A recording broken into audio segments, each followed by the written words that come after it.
changing tracks. You already grounded this side of the train is going now to the other rail. Here you have two rails on this side and two rails on my left side. You don't see them in the video. And each rail, each line is divided into two segments.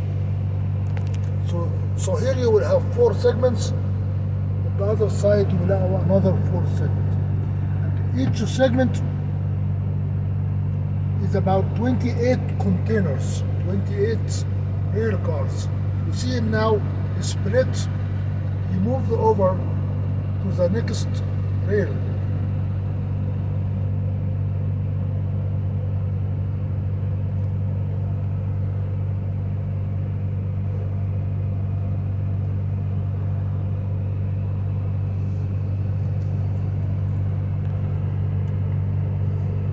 We will make a turnaround and I'll show you how the segments are made. So you divide the ramp into 4 lines, each line 2 segments. That will give you 8 segments. Each segment is 28 rail cars. Multiply 28 times 8. That will give you somewhere